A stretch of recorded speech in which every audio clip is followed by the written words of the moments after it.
The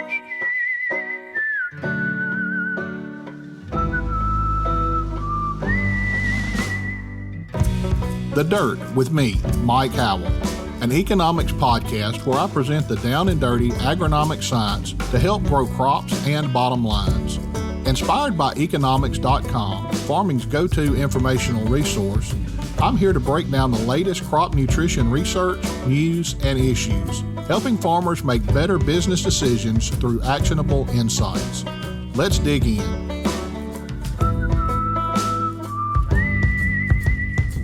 Well, hello again, everyone. Welcome back to The Dirt. I'm glad you joined us.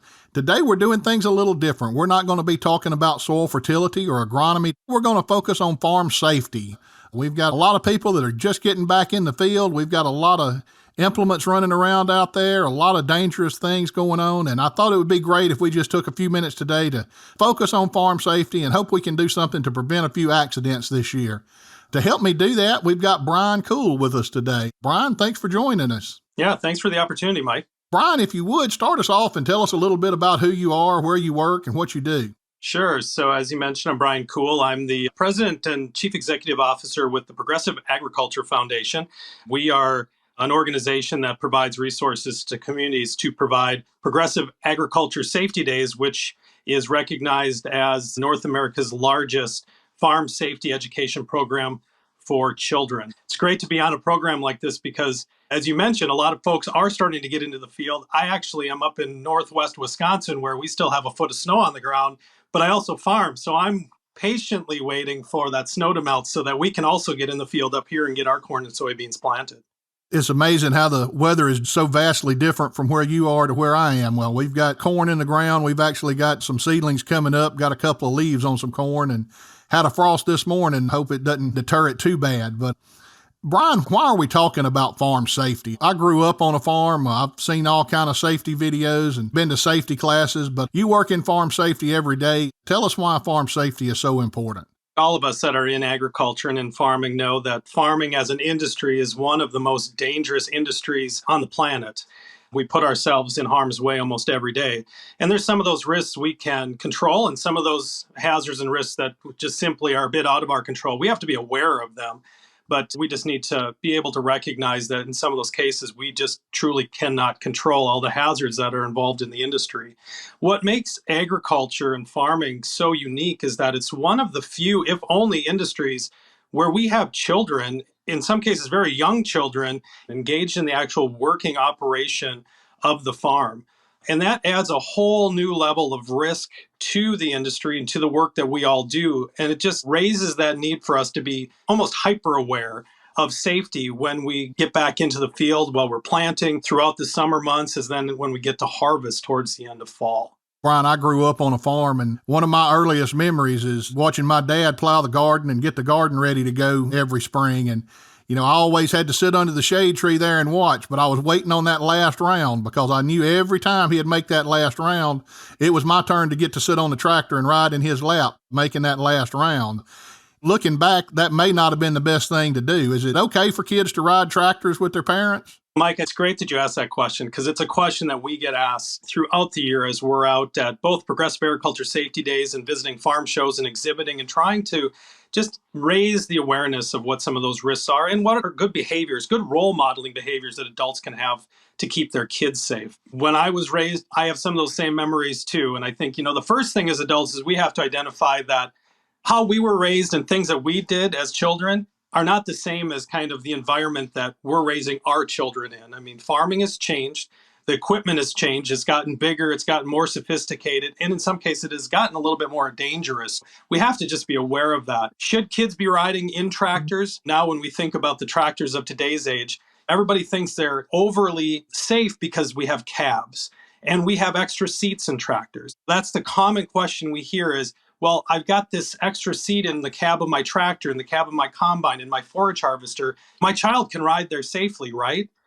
And the answer is, well, it depends.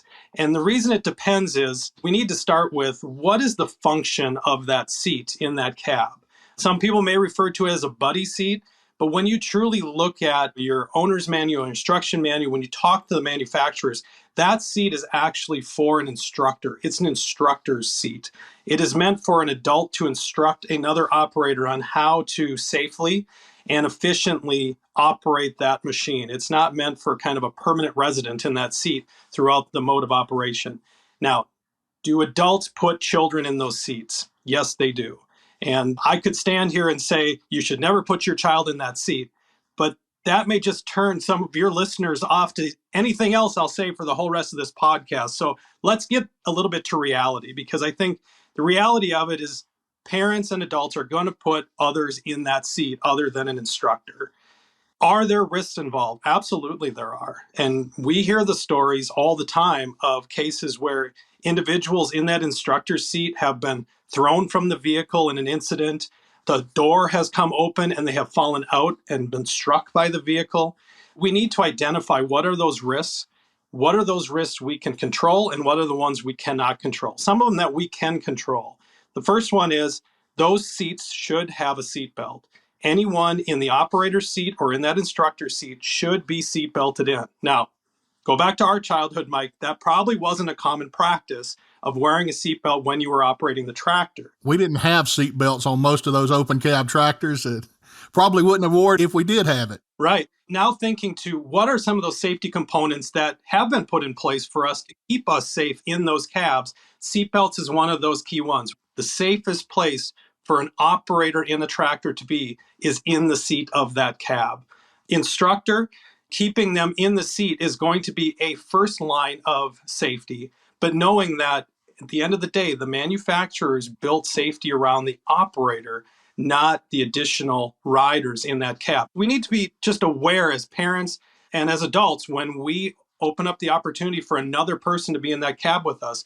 There is a risk involved, and we need to be willing to accept that risk that they are not going to be put in as a safe position as the operator would be in that cab. Like I said, it depends. I think we need to know what are the risks, how can we keep them safe? But at the end of the day, we also need to be truthful to ourselves that that seat was not meant for children. It was meant for an operator. But knowing if children will be put in that seat, what are the risks involved and how can I keep them safe as I can? Thanks, Brian. You know, that kind of leads me to our next question. How old should a child be before they're allowed to start helping out on the farm?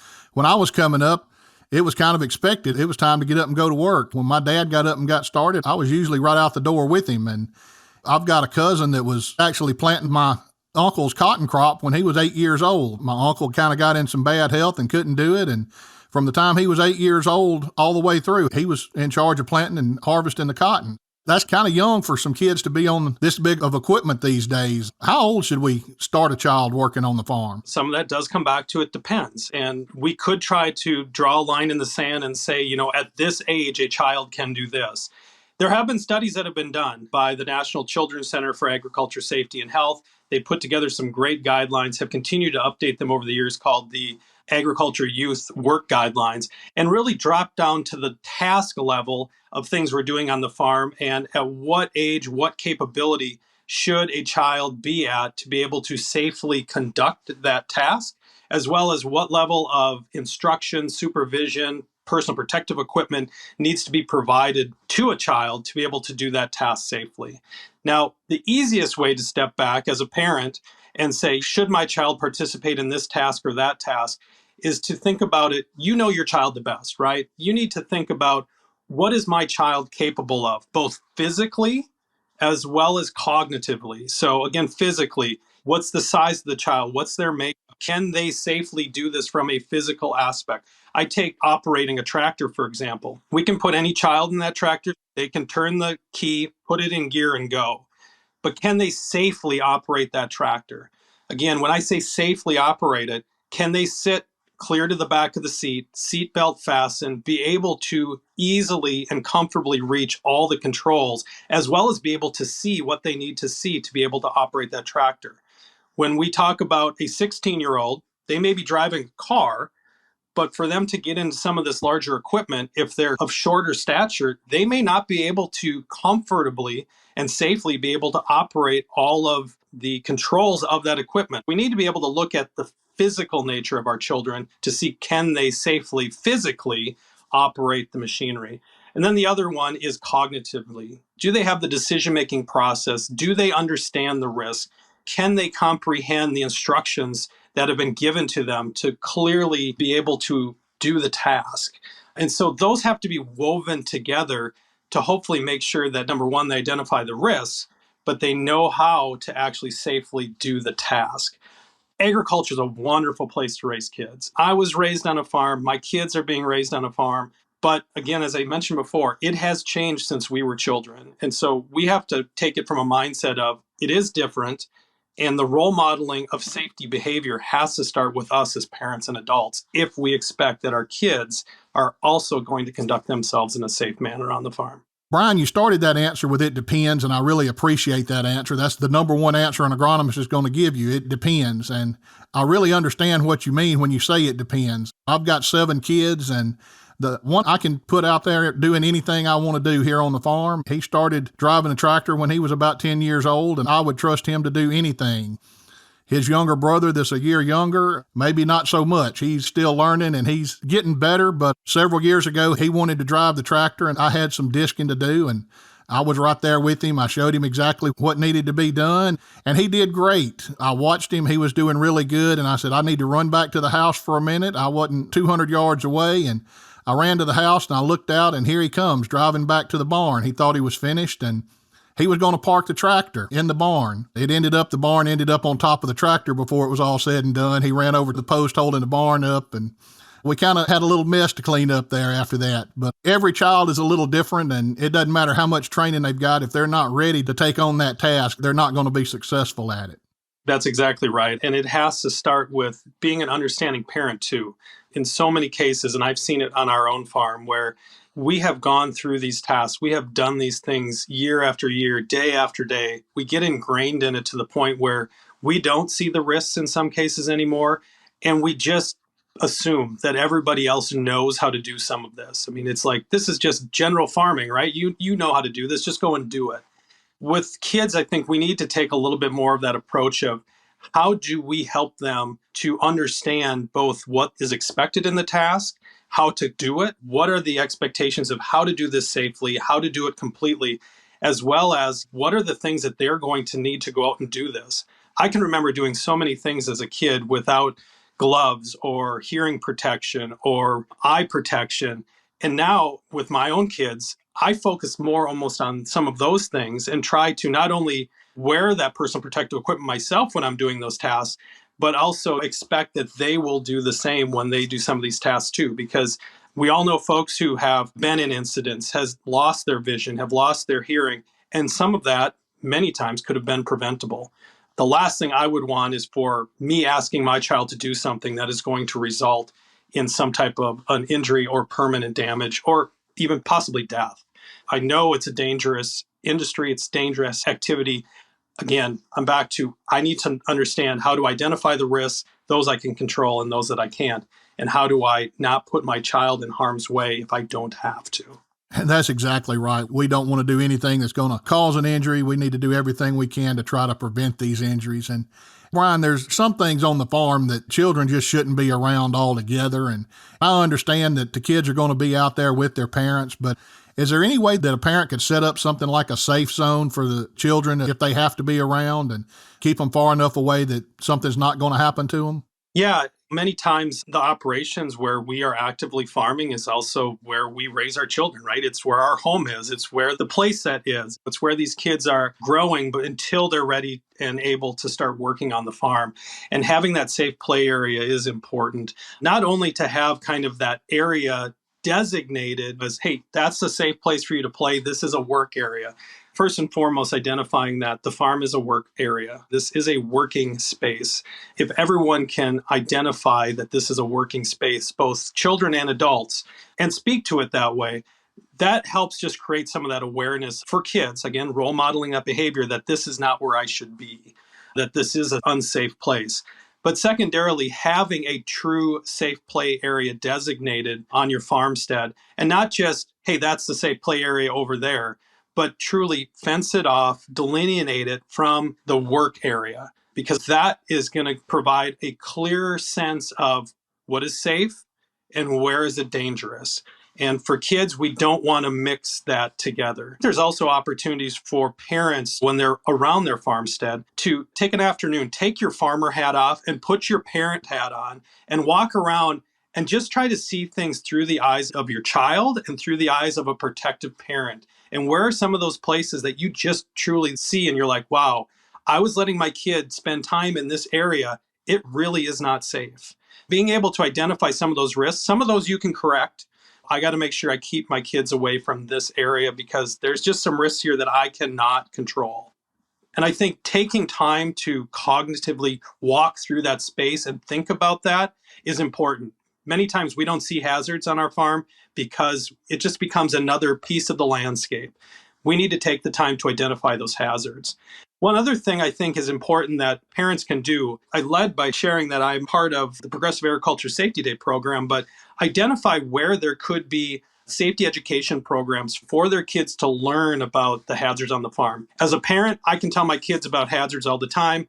If they hear it from another adult, they hear it from an authority figure, or they hear it from one of their peers, they're going to consume that information much more clearly and potentially better able to change their behavior. Whether it's a Progressive Agriculture Safety Day, which again, we have Progressive Agriculture Safety Days happening in over 400 communities in North America every year. An event like that, it could be something through 4-H or FFA, or they may have an opportunity once they get to a certain age, around that 13-year-old range, where they can actually participate in the tractor driver certification program, which is offered a lot of times by 4-H and FFA instructors, to learn about how to be safe on their farms. So again, as parents, there's a lot we can do, but I think there's other opportunities for kids to do some of that exploration and learning on their own to identify what some of those risks are and how to be safer on their farms and in their rural communities. Brian, I appreciate the way you said that we need to put our parent hat on and walk around and do the spot checks and make sure.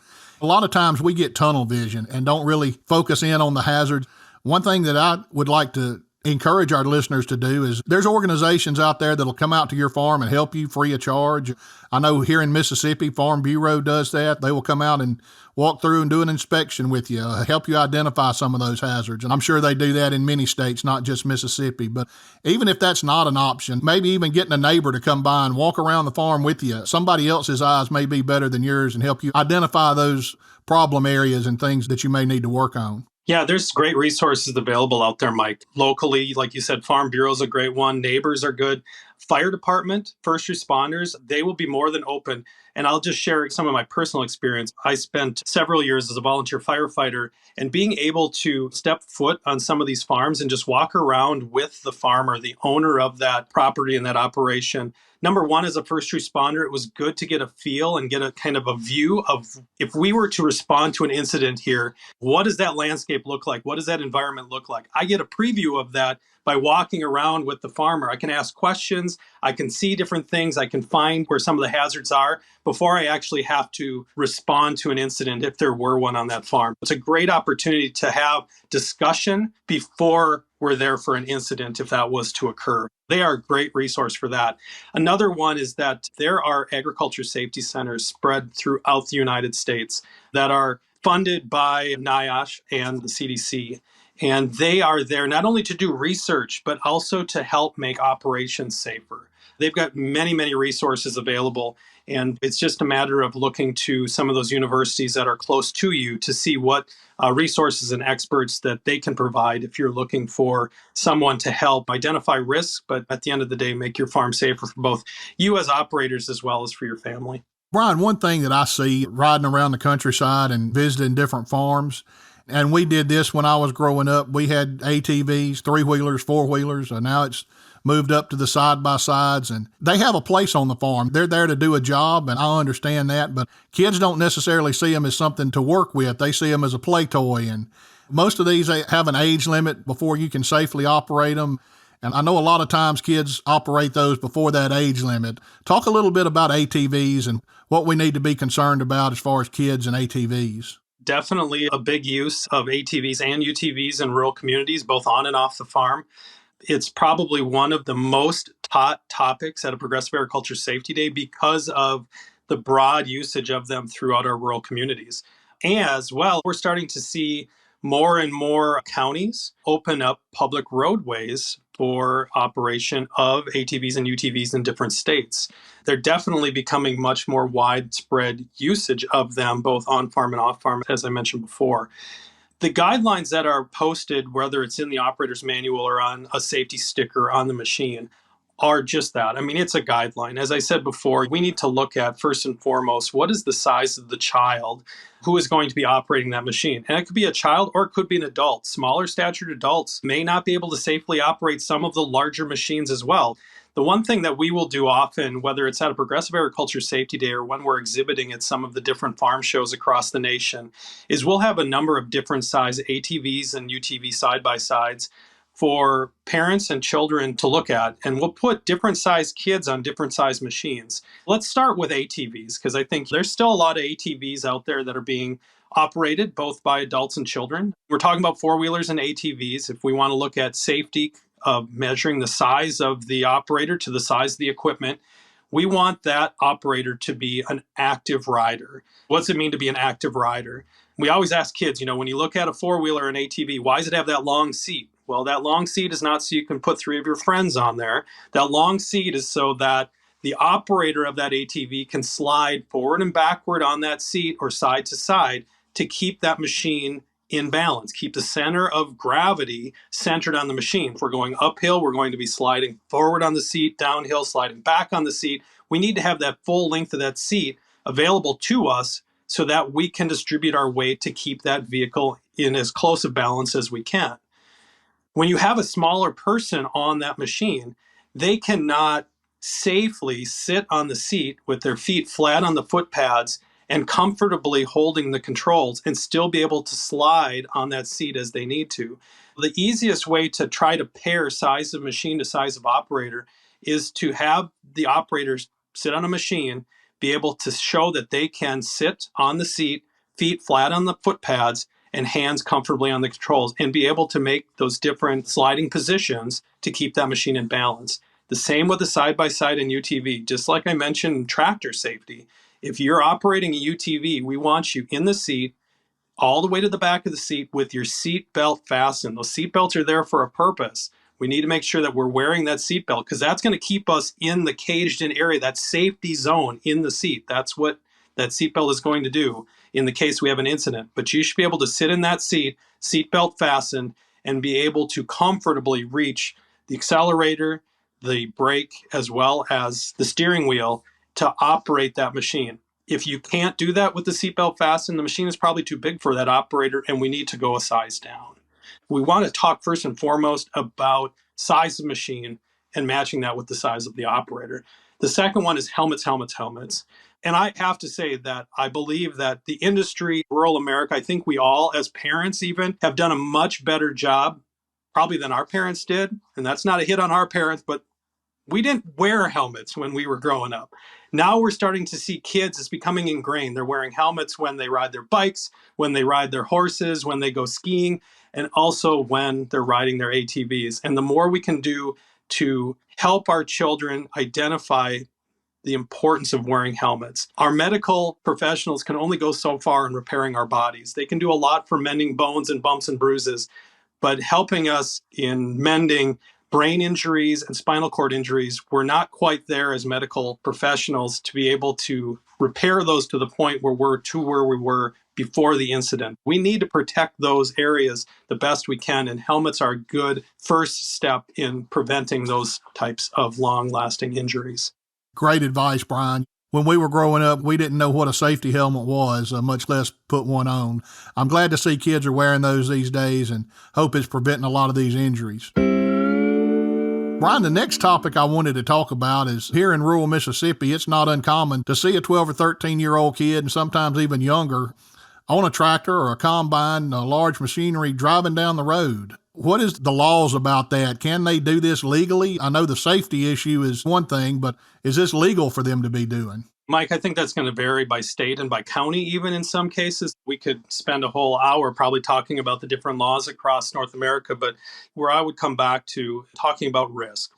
Whenever anybody is operating a machine on a public roadway, we increase the risk immensely. We're operating equipment that's not made for a roadway. When we're in a field, we're in a sense by ourselves. We're plowing, we're planting, we're harvesting, we're kind of by ourselves. We get on the roadway now, we're introducing a lot of other individuals. And again, those risks we cannot control. We cannot necessarily control what other drivers are going to do when they encounter us on a public roadway with a machine not made for a hard surface roadway in many cases, and also machines that may take up more than a basic lane of traffic. We increase the risk immensely. Back to being a parent. What can I do to reduce the risk in those hazardous environments I'm putting my child in? If I'm asking my child to operate a tractor on a roadway, I need to, number one, identify that I'm putting them in a very, very hazardous environment. So that's first and foremost. Number two, it could be illegal for a certain age child to operate as well. But then the third piece, when I talked about both the physical capabilities and the mental capabilities, there's a reason why in some cases we have these age limits on when children can operate cars. And it's not necessarily about the size of that individual, but it's can they make decisions? Can they make those quick decisions that in some senses could save their life, but also could save somebody else's? You think about not only putting yourself as an operator, your child as an operator operating on a public roadway in a risky, hazardous position, but you're also creating that hazard and that risk for other operators on that roadway as well. As a parent, it took me until my child was 16 before I let them start operating on a roadway with one of our tractors. I would drive it to the field and let them operate it in the field before I would let them take it by themselves on the roadway. That was more because, number one, I love my child. I don't want to see my child become injured, but I also don't want to put my child in a position where they could potentially injure someone else and have that lasting effect as well. That's exactly right, Brian. I've got several children. They're old enough to drive now, and well, Dad, why can't I go here? Why can't I do that? I said, I'm not so much worried about you and your ability to drive. It's the other guy that we can't control that I'm worried about. Some great advice there.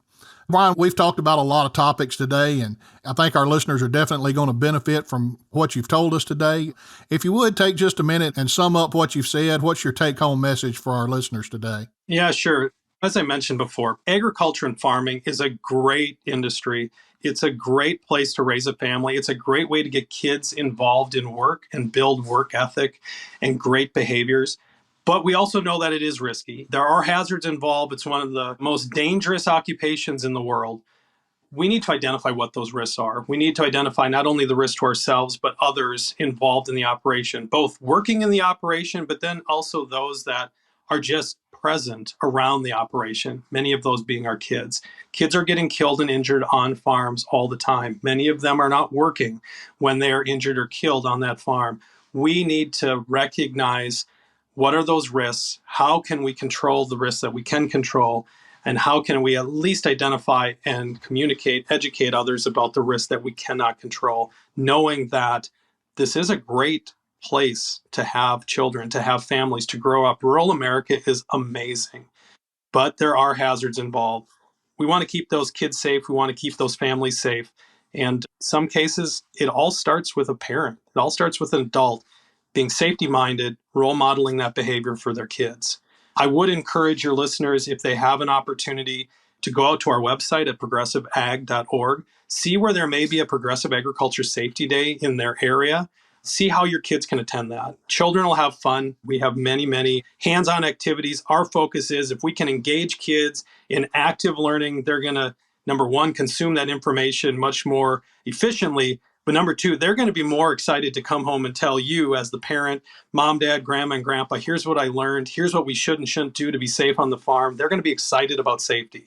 Not necessarily something that people often talk about being excited about, but when you think about the positive outcome of being excited about safety, it's that at the end of the day, everybody comes home with a smile on their face. Everybody is happy because no one got hurt, no one got injured, and we had another great day on the farm. I definitely appreciate the opportunity to share safety messages. I know that you said this was a bit of a stray away from your normal topics with the dirt, but it is so important that we're thinking about safety on top of all the other great work that we're doing to grow food and fiber on our farms.